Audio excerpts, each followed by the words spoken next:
Peggy 3. With money being such an important part of contemporary football, it's vital that Football Manager's financial model is as realistic as possible. To keep on top of this, we've made a number of significant tweaks in FM13 that make finances for both clubs and individual players more realistic.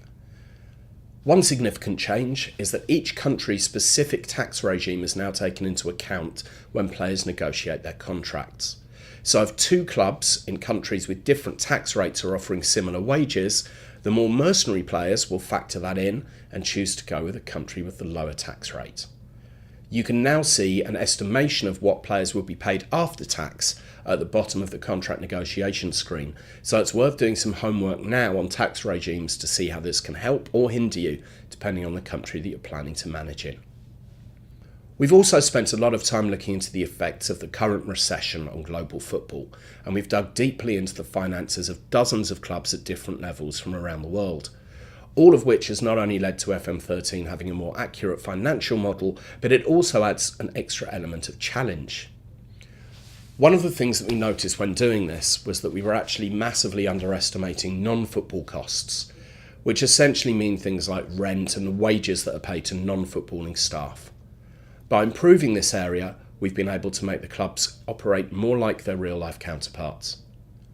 If you're worried that this will make finances more complicated than in previous FMs, you will be pleased to know that that's not the case for you as the manager.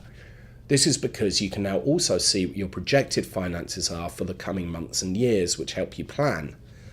When you go onto the finances screen, there's now a new tab alongside summary, expenditure, income and salary, which is called projection, and clicking on it shows you predicted figures for turnover, expenditure, profit or loss, total wage costs and your balance.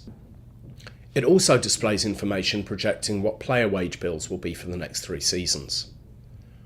A brief statement on the projected state of your club's finances is also included in your monthly board confidence update, so it'll be easier than ever before to keep track of your club's financial security and to plan for any periods of possible financial trouble. So those are a couple of the main changes to the financial model in FM13. We know you'd rather spend your time thinking about what goes on the pitch rather than what goes on the balance sheet, but you know what they say, look after the pounds and the points will look after themselves.